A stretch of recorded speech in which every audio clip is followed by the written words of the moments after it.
Okay, I'd like to call the meeting to order if we could. First, the Pledge of Allegiance. Pledge allegiance to the flag of the United States of America, and to the republic for which it stands, one nation, indivisible, with liberty and justice for all. Be purchased $75 to purchase it. We do that for Okay, I'm going to make a motion to introduce revised solar law. I seek a second. Second that. Roll call vote on this, Becky?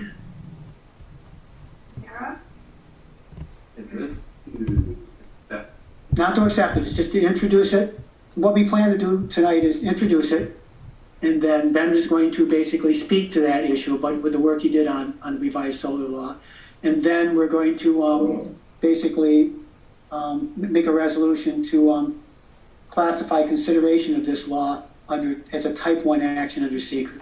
And we will set a special meeting to meet to talk about the secret. Okay, so that's basically what we'll do tonight. So first we introduce the law, and then Ben will speak to everybody about it, and then we'll introduce the resolution classifying it as a type 1 action under secret.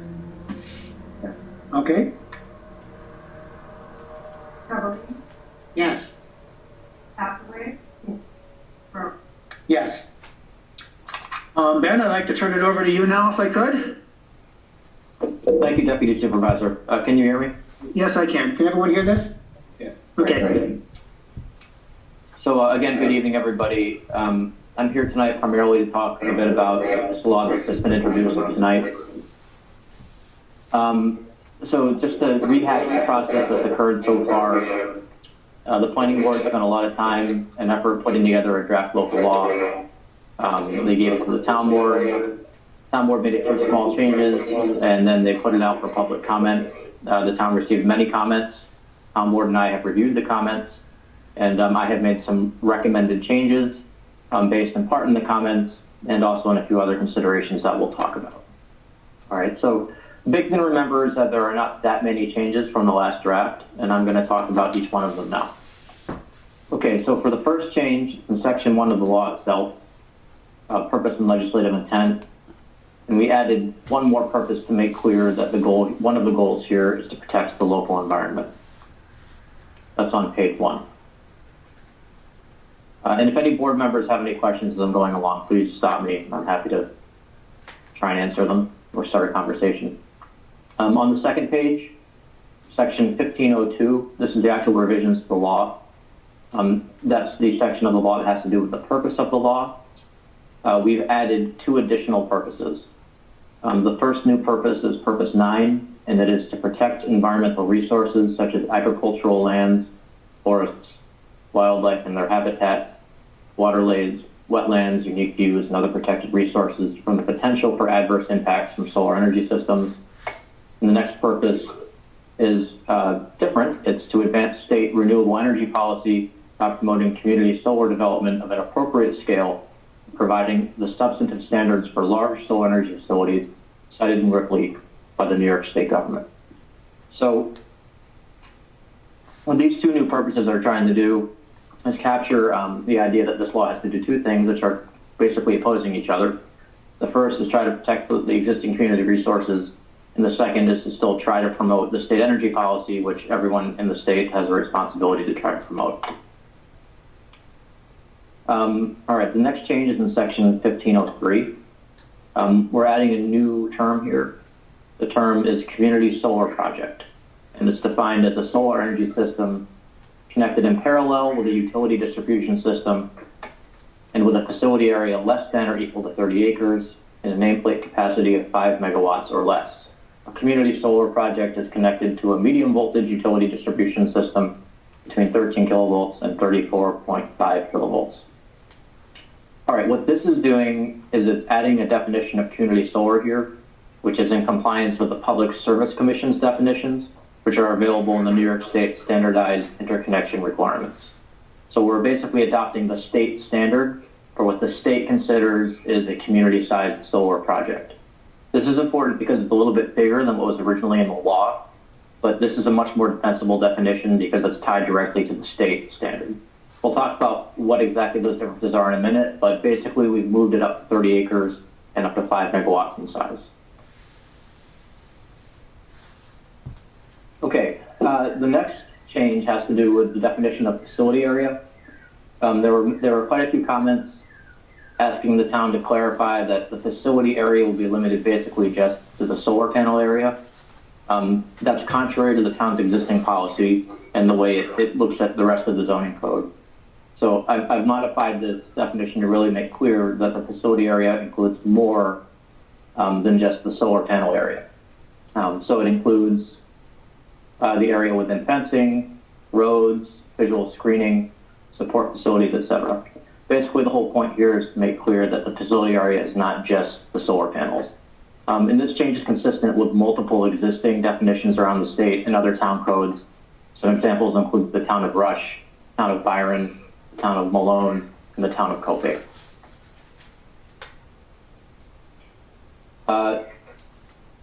On the next page, which I believe is page 4, I also modified the definition of project site a little bit to make clear that the project site is basically everything, including the setbacks, the buffers, and everything else. And the facility area is a smaller space within the project area, which includes everything we just talked about. Okay, the next change is on page 5, and this ties into the idea that we slightly expanded the definition of community solar. So recall there are 4 different sizes of solar system that are regulated under this law. Tier 3 used to be projects up to 15 acres in size that were larger than Tier 2, but we're increasing that to 30 acres and 5 megawatts to conform with the state standard. This is important because it's helping the town incentivize community solar projects and therefore help support state energy policy, which is important because the law needs to support state energy policy in some way. Also, Tier 4 solar energy systems need to be slightly modified to conform with that. So Tier 4 now starts at 30 acres instead of 15 acres. Now keep in mind, when it comes to Tier 4 systems, it's going to include everything over 5 megawatts. So that means the town would be citing anything between 5 and 25 megawatts as a Tier 4, which is larger than community solar Tier 3. Once it hits 25 megawatts, then it goes through the state citing process, which is through ORES. Okay, on to page 6. So there were some comments here saying that the term body of competent jurisdiction was kind of vague. So I clarified that, and now section C reads, unless preempted or waived by a body of competent jurisdiction, such as the Office of Renewable Energy Siting or the Board of Electric Generating, Siting, and Environment, the procedural and substantive components of this law shall apply regardless of any contract, easement, or license that may exist between the applicant and any other landowner in the town of Ripley. So this is basically reaffirming that you can't contract out of the zoning code.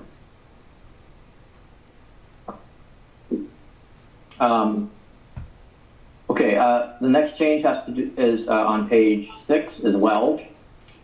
And this has to do with the anti-reflective coatings, on solar panels. And I'm kind of changing the definition a bit here so it conforms more to the Code of Federal Regulations, and specifically 40 CFR 261. So I can incorporate kind of the federal definition of what a hazardous material is. So, and I'm not going to, I've made this change in multiple places in the law, but this is how it's going to read in all those places. I'll just read it. All solar panels shall have anti-reflective coatings not identified as a hazardous material by the EPA unless an applicant demonstrates the hazardous material is unlikely to cause harm to people, plants, or animals when released by spilling, leaking, pumping, pouring, emitting, emptying, discharging, injecting, escaping, leaching, dumping, or disposing into the environment.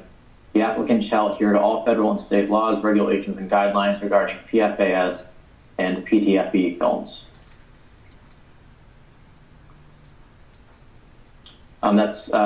And then that definition is now applied also in section 1507 for tier 2, and then also again for tier 3 and tier 4. So that's changing it slightly throughout. Okay. So the next change is on page 8, and it applies to B setbacks. And what this was doing is it was making sure that the setbacks, all lands that were part of the facility were going to have setbacks applied. The way it was previously phrased, it looked like it was only applying to leased property. When in reality, the developer can do more than just leased property. It can license it, it can buy it, get an easement. So that's been changed to now say setbacks shall only be applied to land for which an applicant has obtained a real property interest through acquisition of a lease, license, easement, title, or other agreement. Basically, we're just trying to make sure setbacks are applied everywhere. Just kind of closing a little bit of a loophole that existed. All right, the next change is for vehicular paths. There was a requirement that all vehicular paths had to be 20 feet wide. There were many comments saying that that wasn't necessarily reasonable. So to try to make both sides of this happy, I'm suggesting the following language. Topsoil in the same location as the road shall be stripped and stockpiled, and roads shall be capable of bearing the weight of emergency vehicles and sufficiently wide to permit access to emergency vehicles such as fire trucks and ambulances so the emergency vehicles may pass each other without leaving the road. I think that gets to the intent of the 20-foot rule without necessarily making it 20 feet.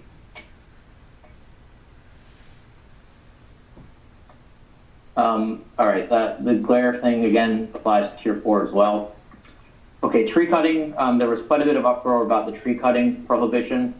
And I think the town acknowledges that generally landowners do have a right to cut down their trees almost without limitation. So we're modifying this a bit, so it's now going to read the following.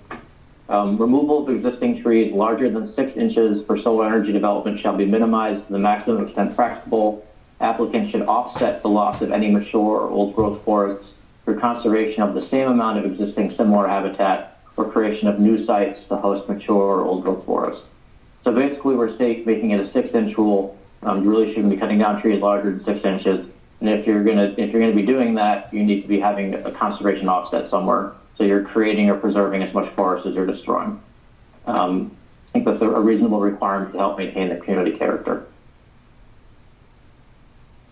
There's some clarifying language for blasting here just to make sure that it is prohibited and not just should be.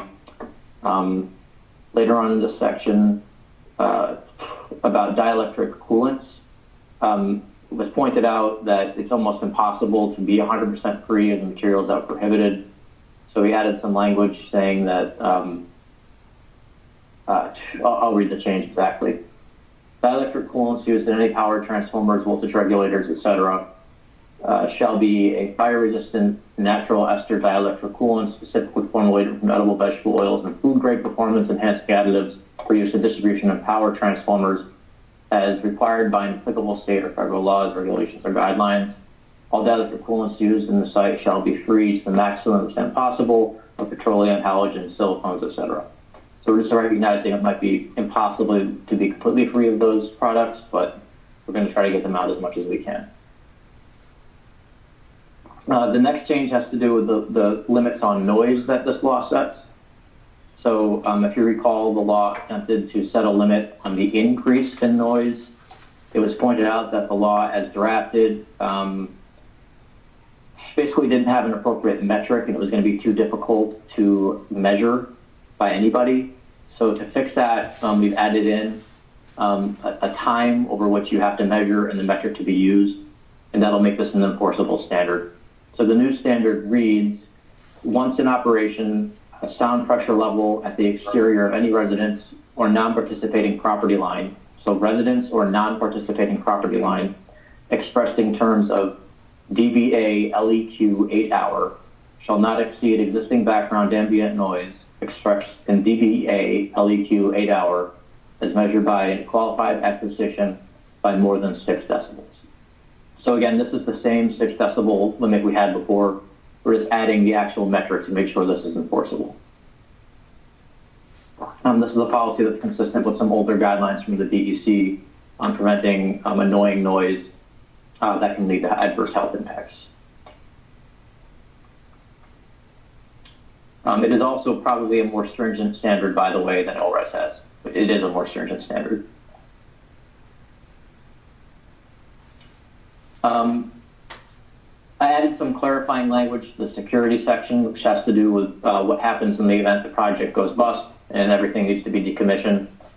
So we're just trying to make sure the security has to apply for both projects that are cited by the town and by the state.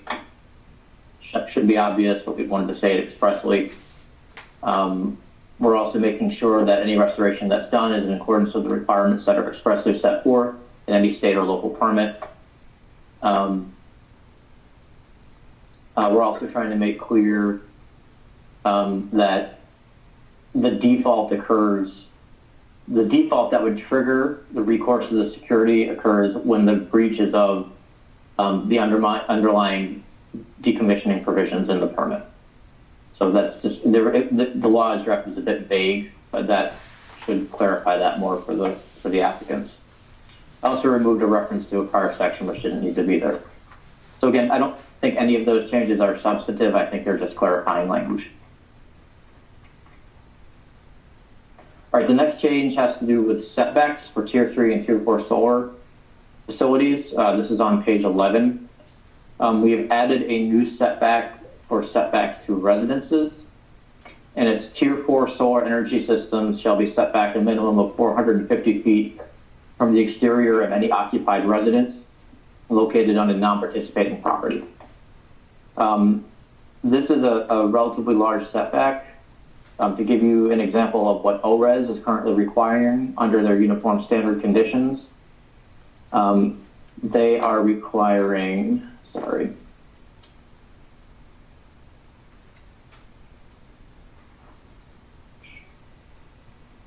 believe it was 200 feet, if I can remember. It was 200 or 250 feet for a similar, so you're about double what ORES would require for that sort of setback. At the same time, I am recommending a reduction in the general setbacks in the setback table. And because we're talking about setbacks, I'll talk about those now. So if we can fast forward from page 12 all the way to page 16, the original recommended setbacks from the planning board were 450 feet across the board, front, side, and rear.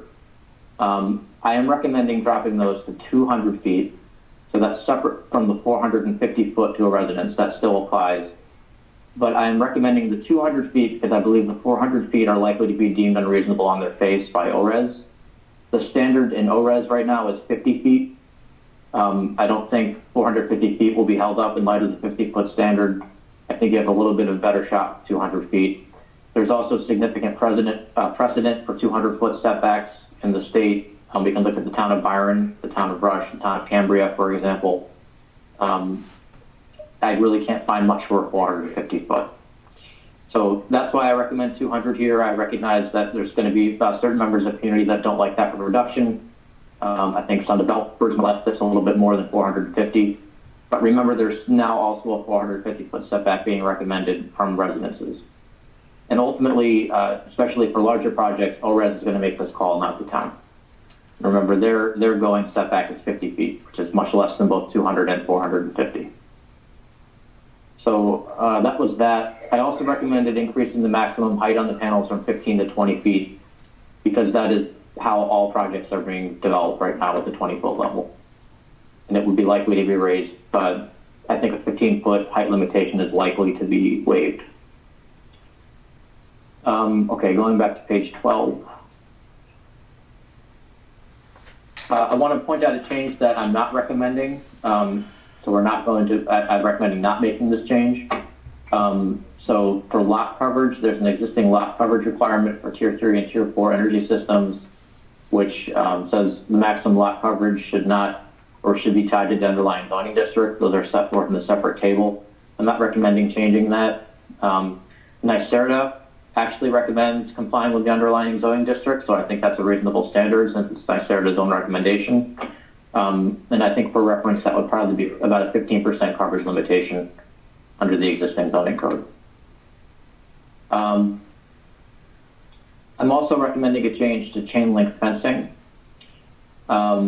Basically, I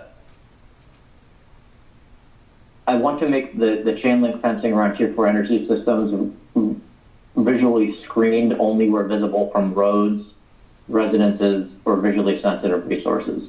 I think this makes more sense. It will require less visual screening around the fencing, but where the screening now is not being required, it's really not needed, because if you can't see it from anywhere, it's not being seen from a road, residence, or visually sensitive resource, there's probably no reason to make the requirement. So there's that. There was also a prohibition in the old version of the law on any barbed wire, razor wire, or electric fencing. I'm recommending that we modify that to, unless expressly required pursuant to state or federal law. One commenter pointed out that certain components of the facility are required by law to have that kind of security. So obviously any attempt by the town to override that is not going to work. But the general rule will be no barbed wire, no razor wire, no electric fencing. I don't think many developers would use those anyway, but better safe than sorry, I suppose.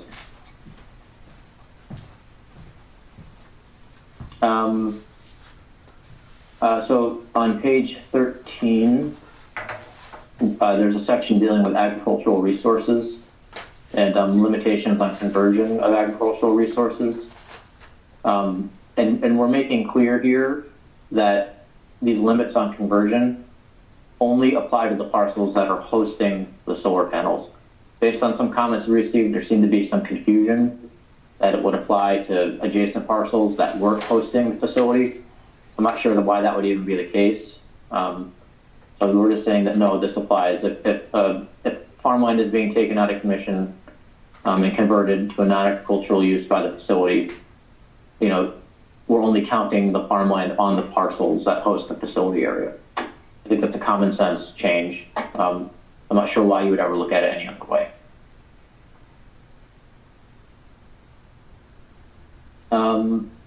And then on page 14, subsection B, rather than requiring snow to be removed at a level acceptable to the local fire department at all times, I'm changing that to sufficient to allow access to emergency personnel and emergency vehicles at all times.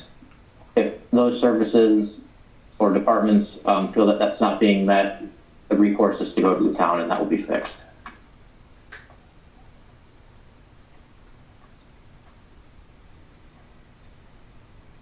And I believe that is it. We already talked about the setback tables at the end. And that is the sum total of my recommended changes. Are there any questions from the town board about the recommended changes in the solar law? Section 7B. Can you hear Phil? Farmland. Ben, can you hear Phil? I might have to come over here. He's a little soft, but yeah. I'll bring him over here so he can talk directly into the computer.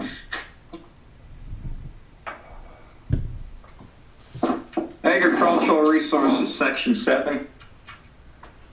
Paragraph D. 10% of prime farmland when the recommendation from the plan board was 3%. Total prime farmland in Ripley. Yes, 10% is consistent with existing New York State agricultural markets guidelines and testimony they filed in a couple different cases. The 3% is unlikely to be applied. It has no hope. It's not consistent with what the state agency involved is saying. So that's one of the recommended changes I made to the last version that went out for public comment. So this was an older change, but yes, you're right. That is a change, one of the changes that occurred between planning board and what we released for public comment, a month ago. Yeah, I just whatever wondered it was. why. So. Yep. So, I mean, is that an acceptable reason to you, or? Yeah, well, 10% of Ripley is a lot. Prime farmland is mainly what South Ripley is, so 10% of prime farmland seems like a lot to me. Well, I mean, I think that just on a gross level, I think you're right that it does seem like a lot, but the intent to change it from 3 to 10 was to conform this standard with what the State Department of Agriculture and Markets is saying. So they're okay right now with the conversion of up to 10%.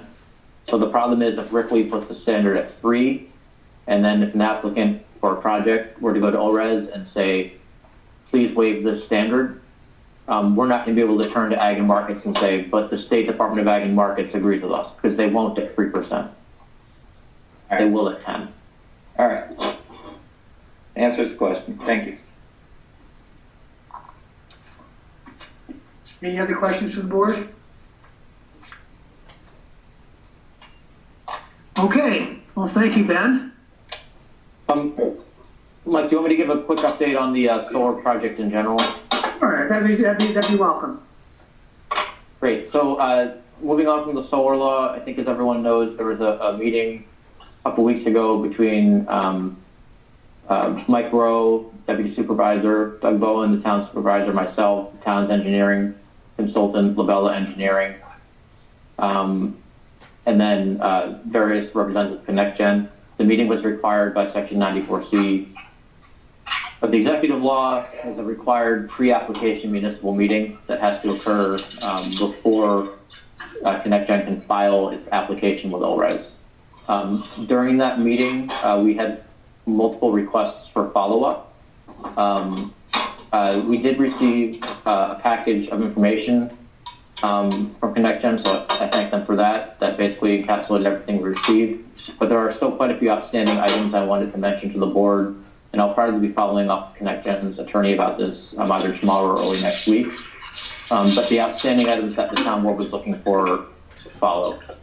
The first is that the town supervisor specifically requested that ConnectGen hold a mandatory pre-application meeting with the Ripley Fire Department. He's entitled to do that under the regulations. To our knowledge, that meeting has not been scheduled yet. We do strongly encourage ConnectGen to schedule that meeting as soon as possible, because I do believe the 60-day clock for filing an application doesn't start running until after that meeting has occurred.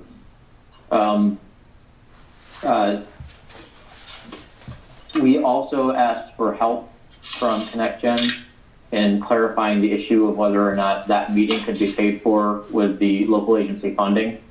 I believe at the meeting, ConnectGen's counsel said he'd help us. So I don't think there's any necessary follow-up on that now, but I'll probably contact their attorney about that next week, just to see if there's anything we can start working on that.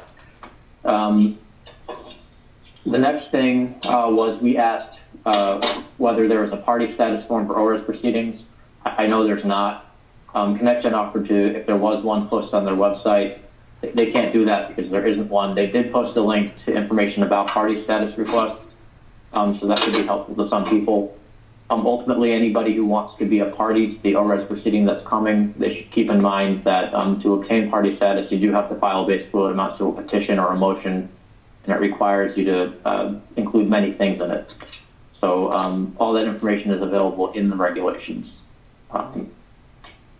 And we don't know how stringently they're going to be applied yet, because there really have been no party status determinations, but those are, and then we'll have a better idea of that. We also asked ConnectGen for an updated facility map with additional information about, who's participating, who's a non-participating resident. We haven't received that yet. We would like that. It'd be helpful to the town in assessing potential impacts and asking for mitigation. We had a question about the length of the overhead connection line that has not been answered yet. We'd like to know how much of the collection lines are going to be overheaded versus underground. It has a visibility component to that. Excuse me, Ben. Yes. Up for a second.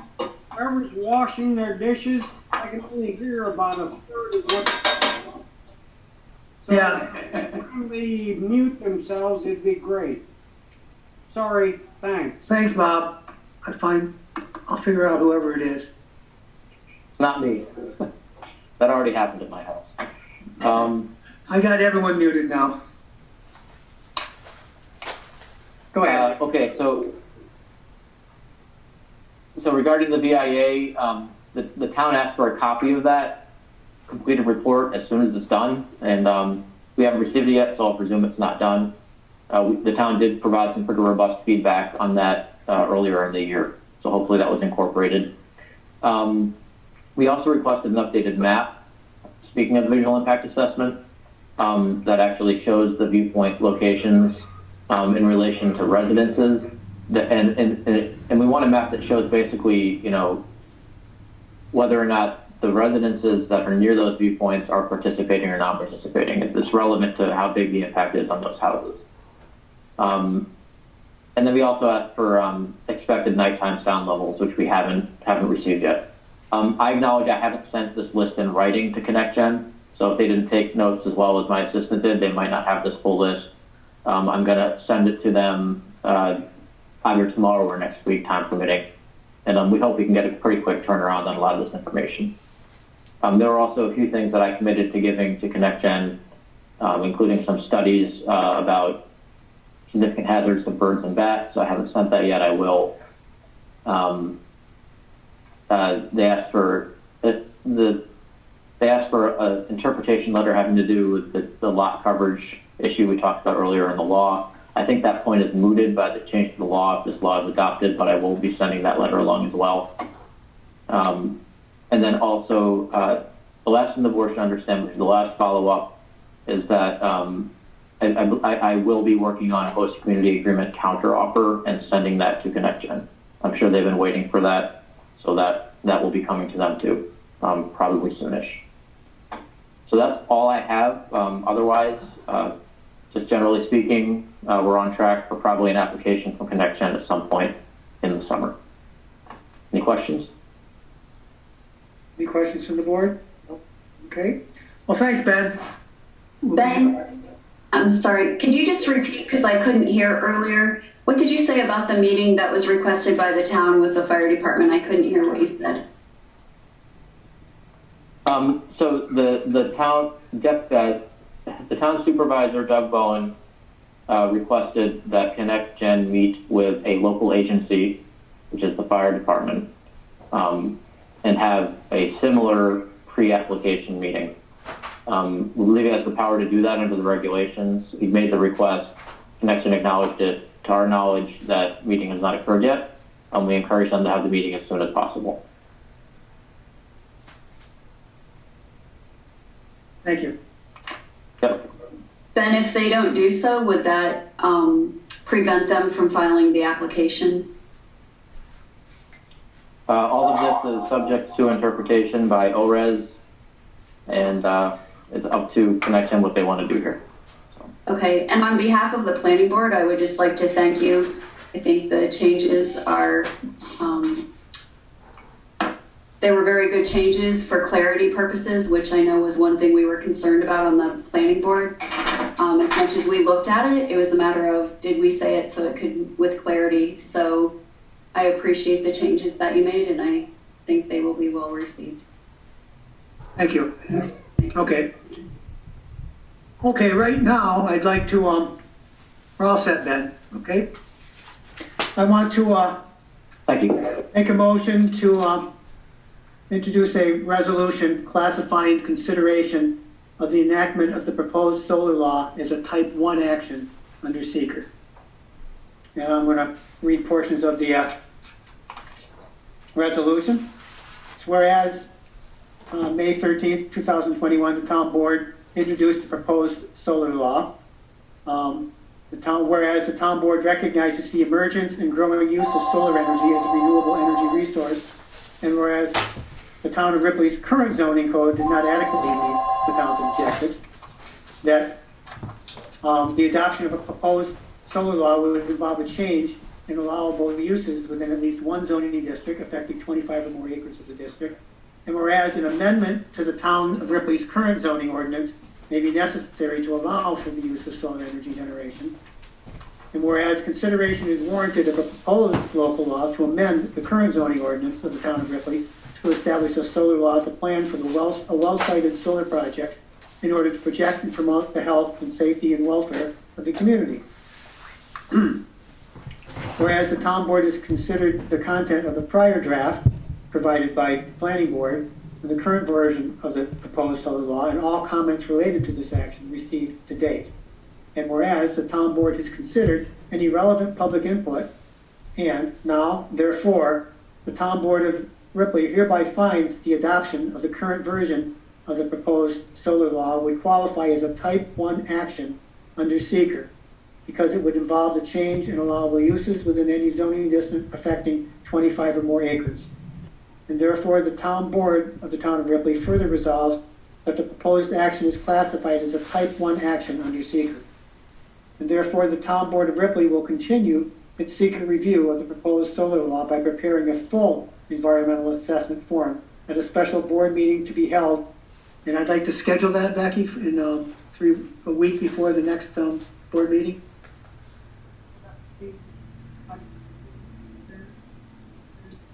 June 3rd, Thursday at 7:30. Pardon, at 7? At 7 then. So we'll do it June 3rd at 7 o'clock. And therefore, the town of Ripley will review any relevant submissions and comments related to proposed solar law in order to make a determination of environmental significance under seeker. And therefore, the town clerk is hereby directed to enter this resolution into the minutes of the meeting. I'd like to make that as a motion. I seek a second. We'd like to do a roll call vote. Mira, Yeah. Robertson, Yes. Yes. Okay, the motion passed, and we'll have the special meeting to consider the seeker on June 3rd, 7 o'clock. Okay. Also, anyone else here who wants a copy of the proposed solar law, I'll be sending it out on email as an attachment to everybody, so you don't have to come and pick it up. That's okay, unless you want to get a printed copy, you can come and get one. You don't have a printer, so just come and get one if you need one. Okay? Okay, right now we've got the water and sewer report. The requested information, we do have it listed down. We're working on getting it to the town. Additionally, specifically, the fire department meeting, be reaching out to try to schedule that in the short term here. Pardon, I was unable to hear that, Isaac. On the fire department meeting, excuse me, we'll be reaching out to try to schedule that in the short term. Okay. Okay, thank you, Isaac. Any other privilege of the floor statements? Mike, Yes. Bob McIntosh. Okay, Bob. You guys received my email notification, I assume? Yes, we did. And Shelley is reaching out to Julie right now to see if she's still interested. I really am sorry that it's working out this way, but I love my son more than I love the town. It's Oh, come on, Bob. that way. You know. But for anything that I can offer